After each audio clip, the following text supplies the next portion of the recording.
5 things to consider before publishing your pricing. So that's our topic for today. And I get asked all the time, should I publish my pricing to my website? Should I have a price list that I address? How do I do what do I do about pricing? Is it the kind of thing that we deal with after we have a meeting? What's the deal? And a lot of times people want to put together certain packages. Like I'll have like a starter package and then like a more advanced package, or just the website package, or maybe a marketing package, or then the full thing all together, and then, pricing it all accordingly. And so the big question then becomes, should you do that? Like, is that a good idea? What should the pricing be? Or should there be price ranges? It's something that comes up all the time. So I wanted to jump on today and talk a little bit about that because it's a big deal. But rather than me answering that question for you in this kind of one size fits all sort of solution, let me ask you a couple of questions. And then based on how you answer those questions, then maybe you can figure out whether or not you want to publish your pricing or what it is. Maybe you'll decide, hey, I don't even want to publish my pricing. So hopefully this will be kind of an eye-opening conversation to have. So I'm Lee Blue. I'm the founder of DoubleStack, and the purpose of DoubleStack is to equip you with 2 things.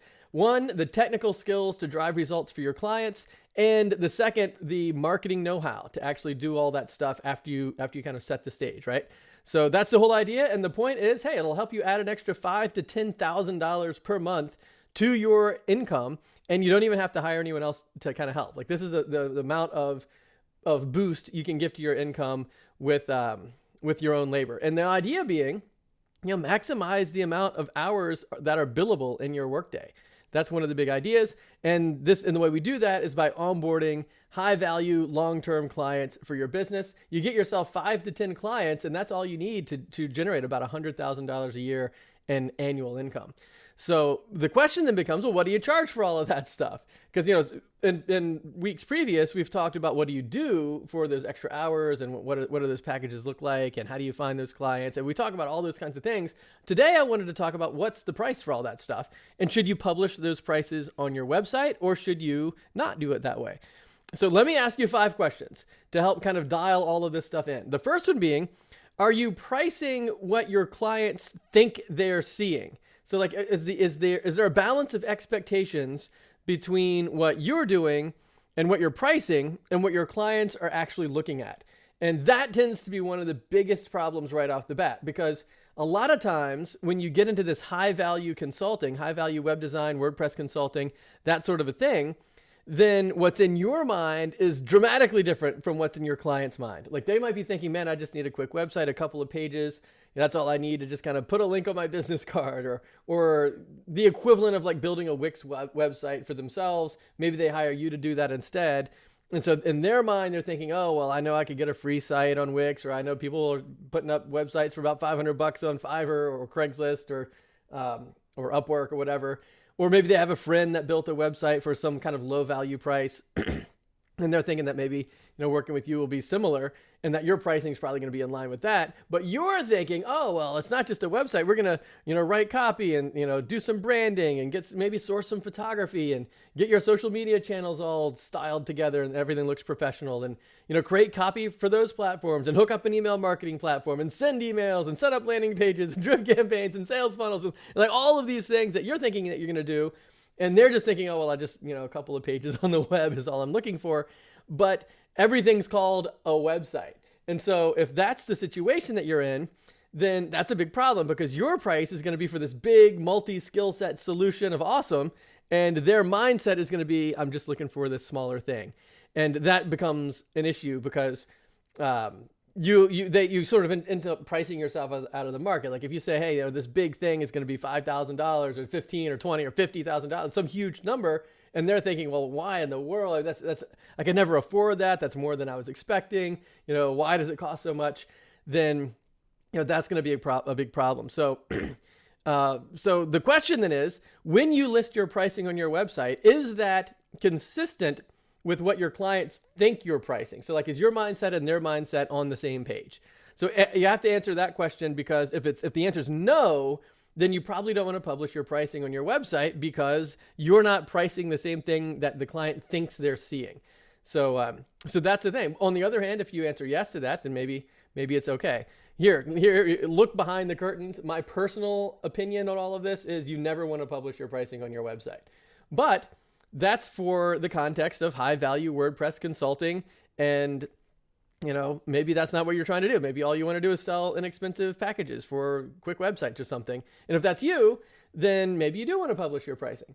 And in that case, maybe the price of what you're actually putting online is consistent with what your clients are thinking. So the first question to ask yourself is the price in your mind, or not the price, but the deliverable in your mind, the same as the deliverable in your client's mind? If so, then putting a price on the website is not that bad of an idea because everybody understands the same thing.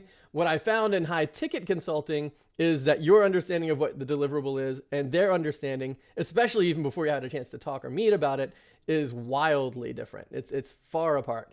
So that's question number one. Are you pricing the same thing that your clients think they're pricing? Thing number two is, are you differentiating yourself, or are you listing the same stuff that everybody else is listing?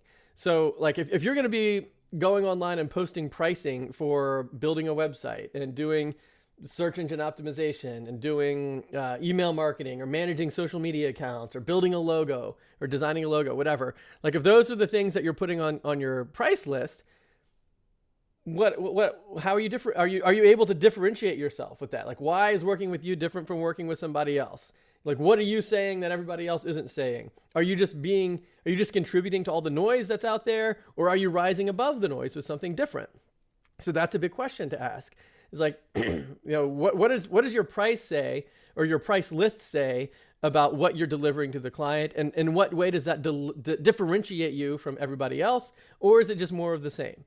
So that's question number two. Question number three, are you addressing the needs of your clients with that price list, or are you trying to rely on the client to know exactly what they need and to be able to pick from your price list, kind of a la carte, to say, hey, maybe you have this big table, and on your table you've got lots of things that you can do, right? Graphic design, branding, web development and design, copywriting, social media management, email marketing. You have all these things sitting out on the table, different pricing for all those different things, and you want the client to come along and say, oh yeah, I want a website and a logo, and that's all. If that's what your situation is, then putting your price on the website's not that bad of an idea, because you've got this kind of buffet of things that you're offering, and maybe the client picks something from the buffet and is happy with it. But again, are you differentiating yourself from anyone else? Are you actually offering what is the deliverable consistent with what they're thinking? And this question is, are you addressing the needs of your clients? Like, if somebody comes to you, do you feel like that what they really need is the website or the logo, or is the logo and the website and the variety of services you offer, are they more like stepping stones to actually get what they need, which would probably be more like more revenue, more clients, more brand visibility, some kind of a business outcome? And I think what you'll find is, if you're working directly with small businesses, kind of in your area, or just people that or just anyone in general, especially if those businesses are in the business to consumer space, right? So meaning that they're in the business of trying to reach actual customers, and then you'll probably find that what they really need is more customers, right? More customers, more time, more revenue, those types of outcomes. And they're thinking that they'll use the website and the logo and the branding and all the other stuff to achieve those end goals. So the question then becomes, are you addressing the needs of your clients with the content on your website, especially the price list for what you're putting out there? And if not, then who is addressing those needs? Like, are you relying on your clients to kind of figure out what their actual needs are? And hey, if in their minds, like, if I had this website and if I had a better looking logo and if I was building an email list and sending out great emails and doing all that stuff, then I would get the clients that I need. Is that something that you're presenting as a solution kind of packaged together? Or are you relying on your client to kind of a la carte pick those different things that they think will get them the outcomes? And what does that say about who you are, what your mindset is, what your business is, what you can charge for all of those types of things? So that's a big question to ask, is like, does your price list actually address the needs of your clients? So that's thing number three. Thing number four is, are you forcing your client to connect the dots between working with you and actually getting a positive return on the investment, right? So like, are you in a situation where you are Oh, look, I forgot. I've got two screens going, and I see Tony. Hey, it's good to see you, Tony. High five. And I see Jim. Hey, it's good to see you, man. Thanks for joining in. So, are you forcing the clients to connect the dots between all of those things? And so what that means is, are they going to have to say, well, if I bought a website for $1,000 and had a really good logo for an extra $500 on top of that, and then got a couple of extra pictures taken because maybe you offer photography, and the whole package came to $2,500, am I going to be able to somehow then use that to get to a point where I am making more than $2,500 because of it? Is that something that your client has to sort of orchestrate on their own to try to figure out how is that going to work? Or are you presenting something that is a positive return on investment? So you're doing something dramatically better than what they're currently doing. And is that something that you can articulate and define in a price list? Or perhaps not. So I think that what you'll find is when you get into this high ticket, high value consulting, it's not just high value for you because you're charging a lot. It's high value for your client because you're driving great results, ongoing results. And so does a price list reflect that type of an outcome? In my experience, the answer is no, for a large number of reasons. But if you're in the business of just trying to say, hey, here's a couple of things I can do, just hire me to do those things, then maybe the answer is yes, especially if you're trying to be like reaching out to like agencies to do agency overflow work, and or people that are maybe not even agencies, maybe just somebody who's just trying to outsource some of the technical development from their consulting business, but they're not even an agency yet. They're just kind of self-employed or whatever, but they don't have any skills and they're trying to hire you for it. And they just want to say, oh, well, this guy will build a WordPress site for like $400. That sounds great. Or this guy will build a WordPress or will do email marketing for just, $20 an hour or whatever. If that's what you're trying to achieve, then I think that's what you'll find by posting pricing on your website. Of course, here we talk about high value, long-term relationships that aren't very well served by doing price lists like that and kind of forcing the clients to sort of connect the dots between how what you're doing means something for them. So, so that's the fourth thing. And here's the fifth thing. I think I'm going to even throw in a sixth thing just for good measure. I got an extra bonus question. But the fifth one is, what kind of clients are you attracting because of your price list? Have you thought about that? Have you thought about, well, are you going to post high ticket pricing on your website as your price list? And if so, do you feel like that's going to attract high value clients? Or, most of the time what I find is when people want to post their pricing, what they're doing is competing on price. They're saying, hey, I've got a really good deal, work with me because my websites cost way less than everybody else's. And of course, that just contributes to all this downward price pressure to the bottom. And so that's a big question. It's like, what kind of clients are you attracting if you were to publish your pricing on your site? So would they be the kind of clients you want? Would they be the pricing that you actually want? Or do you feel like you're kind of trying to undercut your own value just to be seen as a cheaper option that might be a better deal than working somewhere else? So, because if you're competing on price, I think that you're going to find out that you're going to burn yourself out. You're probably going to attract these nitpicky, high-stress clients that are just trying to milk you for everything you got.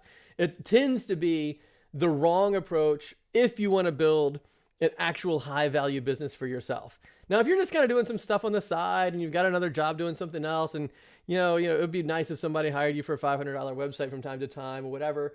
That's a different situation than if you're actually trying to generate six figures out of your own consulting business. So think about that. What kind of clients are you attracting with your pricing? And here's the final one. This is kind of a sixth one, a bonus cherry on top question. It kind of reflects back to what we were talking about last week, which is, what is your mindset when it comes to your own pricing, right? Like, are you in the implementation mindset or are you in the transformation mindset? So what I mean by that is, are you telling people, here's what I can do for you, and then you list a bunch of things that you can do and maybe associate pricing with that? Or are you saying, here's how I can help you? Like, these are the outcomes that I can generate for you. Let's talk a little bit about how all of that works. And if you feel like it's a good fit, then maybe at that point, we'll talk about pricing. And we've talked in weeks past about how can you make your services affordable without attracting cheap clients, right? So like, if somebody doesn't have $15,000 to drop on day one, but you feel like it's a good fit, a good relationship, you want to work with them, they want to work with you, how can you structure your package in a way that will enable them to say yes, but still walk up the value ladder over time, so that maybe you get on board for something that's within reach for today. Then you start generating some results out of that. And then as legitimate needs arise and as the results are coming in and more financing is available, then you do more and more things and kind of work your way up over time. Even if that means pushing off revamping the website until a little bit later, maybe you can do some stuff to kind of drive some business with the site they already have through some other marketing ideas. So there's absolutely things that you can do to, again, make your services and make yourself within reach to people, but without attracting the kinds of clients that you would attract if you posted cheap pricing on your website. So that's the big, so the big question is like the cherry on top question, and really kind of like the overarching umbrella over all of this conversation is, what is your mindset? Are you in the implementation mindset where you're saying, here's what I can do, which of these things would you like? Or are you in the transformation mindset when you're saying, this is how I can really serve and help?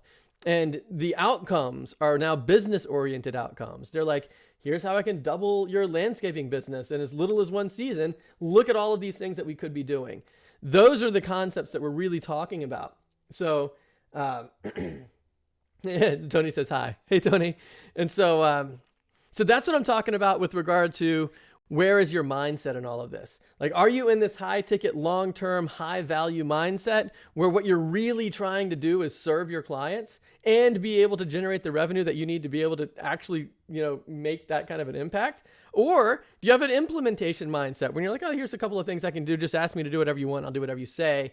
And you're kind of more in this employee implementation, significantly lower value position, but it's also less work, right? You don't have to think it through. Maybe it's just something you're doing on the side. But if you're doing something that's like high value, high consulting, you're really trying to drive results for people, I think what you're going to find is posting your pricing on your website's probably not going to be the direction that you want to go for all of those reasons. But to decide for yourself, go through those questions that we just went through, see how you answer them. And if you find that maybe posting pricing is not going to be the best option for you, then but you're also trying to figure out what is, then let's talk about it. Let's get on the phone and talk about it. We're like one-on-one, because the answer is different for individual people, right? Like if you want to work with life coaches, what you charge for that and how you structure that and what the price points would be for that is very different from if you wanted to try to help local restaurants, fill their seats on Tuesday nights, which would be very different from if you're working with a photographer. Like, what would you do for someone that does that? And what kind of photography is it? Is it food photography? Is it portrait photography? Is it crime photography? I mean, there's all real estate photography. There's all different kinds of photography. And the point that I'm trying to make is there's all different kinds of everything. So if you want to figure out, well, what should you actually charge for your work and how do you put it together in these long-term, high value, like consulting style relationships, then let's get on the phone and talk about it so we can dial that in specifically for you. And the goal is, how can you land somewhere between 5 to 10 clients in your overall portfolio that you work with on a continuing basis month after month so that you're generating about $100,000 a year with about 5 hours per day of work? That's the structure. And that means 5 billable hours per day. And that means 8-hour days gives you 3 hours of the day to do non-billable things like taxes and fiddling around in QuickBooks and invoicing and, messing with email or whatever. But you still have a little bit more than half of your day being billable. And I think that's a really good balance, because it's unrealistic to think that you can work 10 billable hours a day every day. And it's also unrealistic to think that you can work 0 billable hours most days, because you're out there hunting for clients all the time, hoping people respond to your proposals, writing free proposals, like doing all of this free work and not having enough billable hours in the day. And therefore you'll never make, so both of those two things where you feel like you have to have a zillion billable hours because your hourly rate's too low, or you feel like you have no billable hours because you're out there just doing all this free marketing and just everything all the time. Neither of those two things work. What you want is something about half the time, half of your day, a little bit more, maybe 5 hours being billable. And if you were charging about $85 an hour, which is an extraordinarily reasonable rate, like some people charge dramatically more, 100, 125, 150 bucks an hour for this level of consulting. But even if it's just 85, if you had 85 bucks an hour coming in, you're working 5 hours a day, 5 days a week, you're making over $100,000 a year, which you can do with about somewhere in the vicinity of 5 to 10 clients, right? So, so like what if you worked 1 hour a day for one client, right? So the 5 hours a week and you had 5 clients doing that. Well, there you go. That's your 5 hours a day kind of a thing. And so on 5 clients. And that's not that big of a deal. That's not that large of a thing to overcome. So that's the pattern behind DoubleStack. And the big question becomes, well, how do you do all of that? How do you put it all together? What does that look like for you in the markets that you want to be serving and the skill set that you have? Like, what if you're really awesome at SEO? What if you don't know anything about SEO, but you happen to have photography skills and maybe videography skills? Or maybe you don't have any of that, but you're awesome at copywriting. Or maybe you're really great at logo and branding design. Or maybe you can do offline work as well, like with like print materials, like signage and menus and posters and stuff like that. Like, what if that's your skill set? Those are all things that we should be talking about to figure out, well, what's the most powerful combination of you, right? That's the whole point of DoubleStack, is to figure out what's the most powerful multi-skill set approach that you can take to serving a client. And then figure out, well, who is that for? What would the outcomes be like? How do you attract clients for that particular thing? And how do you get this all going so you get yourself somewhere in the vicinity of about 5 clients, maybe up to 10 clients, and you're making 6 figures. And you're doing it by yourself. And when I say you are making, I mean you personally. You're putting that in your bank, as opposed to bringing in $100,000, but you got to give 75 of it away to all these other people that are doing stuff, and you're not really making any money at all. So I'm talking about, how do you do all of this in a business that you can run on your own? If you want to scale it beyond that to, making a couple $100,000, $500,000 a year, well, you're going to need to bring on some help for that. Bring in some outsourced help or hire an employee or 2 or whatever. But you can totally scale it like this, because every time you bring on a new client, you're bringing in at least an extra 10 grand a year into your revenue stream. So that's the whole point of what DoubleStack is all about, how to get you to that point as quickly as possible. I mean, we were just talking about how to be able to do that kind of a thing in as little as 6 to 8 weeks. So if that sounds cool to you and you're interested in kind of learning how to do all of this stuff and you want to work together on it, let's talk about it. Let's for free. You can head over to doublestack.net/call. You'll see my calendar pop up, and we can get on the phone and talk about all of these things specifically for you in the context of who you want to be working with, the skills that you have. I'll kind of introduce you to some other things as well along the way. And there we go. So head over to doublestack.net/call and, pick a time that works well for you. The thing that you'll see right after picking the time is a form. And the form will be like a little application, for our conversation. And it'll, I'll say, hey, give me a link to your website. What kind of work do you normally do? Who do you normally work with? The questions like that, so that when we get on the phone, then I'm going to be primed and ready to go. And we'll pack our 45 minutes with as much value as possible. Let me see if I can read some of these comments here. Tony's telling me a lot of stuff. Being there. Yes, Tony's saying some good things. No questions to respond to, but all good stuff. All right, guys, so head over to doublestack.net/call, and I look forward to talking to you, and we'll dial all this stuff in so you can be out there making the impact that you should be making, not only for your own business, but for your clients who literally need people that can operate at this level to drive the results that they're really counting on. And let me close with this. It's such a huge opportunity right now for 2 reasons. One reason is there's so many cheap ways to get websites out there, and almost all business owners have fallen prey, basically, to all of these cheap ways to build websites. And what that means is they're not actually getting the results. They're not actually getting the benefit of having all that stuff there. They just have the website. So if you're out there trying to sell websites, even inexpensive ones, you're not going to be able to get much traction with that, because everyone is doing that. You can get really cheap websites, even cheap websites that look pretty good. Even cheap websites that look pretty good that you can build yourself for almost free on Wix. So the point of really having this group and founding DoubleStack and really trying to reach out and help with these types of things is to kind of get you out of that rat race and into a situation where you're actually able to reach out to help the businesses that you want. And the 2 things that brings you, it means that you now have an awesome business because you're crushing it, making like 6 figures working on your own out of your house. And the second big benefit is all of these businesses that are out there that aren't seeing any results, and their customers don't even know that they exist because they're not getting the help that they need. All of these people are just desperate for someone who can step up and serve at this level. And what I mean by at this level is they're not just hiring you to implement stuff. They're hiring you to help them actually generate more leads, get more brand visibility, get more traction for whatever business that they have, so that they can serve their clients.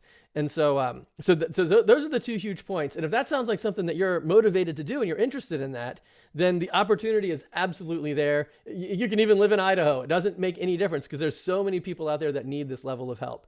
So head over to doublestack.net/call and we'll get on the phone. We'll spend 45 minutes explaining exactly how to do all of these things so that you can be out there making the impact that you should be making and that people are begging you for. So there you have it.